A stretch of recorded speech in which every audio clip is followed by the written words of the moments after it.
আল্লাহ তাআলা বলে, বান্দা আমি যেমনে যেমনে রমজান সাজাইছি, রমজান, রোজা, ইফতার, সাহারি, তারাবি, এতেকাফ, শবে কদর, যেটা যেমনে সেটিং করছি, আল্লাহ বলে বান্দা বিশ্বাস করো, আমি নিজে, আমি আল্লাহ খেয়াল রাখছি তোমার যেন সহজ হয়, কঠিন যেন না হয়।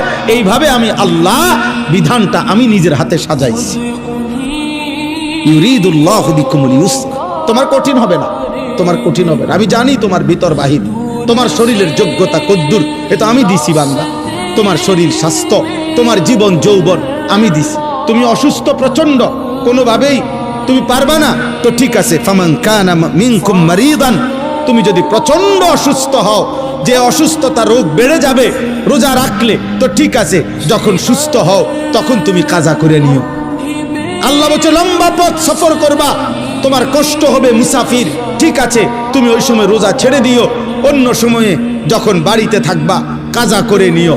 তুমি যদি একেবারে বৃদ্ধ দুর্বল হও, যে আর কোনোদিন সবল সুস্থ রোজা রাখার মতো যোগ্যতা তোমার ধারণা আর কোনোদিন হবে না, তো আল্লাহ বলেন অসুবিধা নাই, যাও, ফিদিয়াতুন তুআমু মিসকিন, প্রত্যেক রোজার বিনিময়ে এক সাদকায়ে ফিতির, রমজানে যে ফিতরা দেন, এই ফিতরা পরিমাণ একজন মিসকিনকে খাবার বা সমপরিমাণ মূল্য তুমি দিয়ে দাও। আল্লাহ বলেন সব রকমের সুযোগ রাখছি, প্রচন্ড দুর্বল হলে কি করবা, মুসাফির হইলে কি করবা, একেবারে বৃদ্ধ হইলে কি করবা, এইভাবে গর্ভস্থিত নারী যার গর্ভে বাচ্চা আছে তার জন্য কি করতে হবে, আল্লাহ তাআলা বলেন আলাদা আলাদা করে বলছি, কঠিন কিছু বলি নাই। সন্ধ্যা থেকে নিয়ে সুবহে সাদিক পর্যন্ত খাও, পান করো, স্বামী স্ত্রী মিলামেশা করো, সুবহে সাদিক থেকে সূর্যাস্ত পর্যন্ত শুধু এইটুকু সময় খাদ্য খাবার থেকে বিরত থাকো। শেষ দশক এতেকাফের চেষ্টা করো, বেজর রাত্রিগুলো সবে কদর তালাশ করো, গুনাহ কইরো না।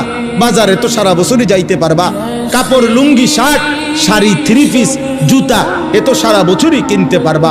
একটা মাস আমি রহমত দেই, মাগফিরাত দেই, নাজাত দেই, এক একটা নেকিকে আমি 70 গুণ না, শুধু হাজার লক্ষ কোটি গুণ নেকি বাড়ায়া দেই।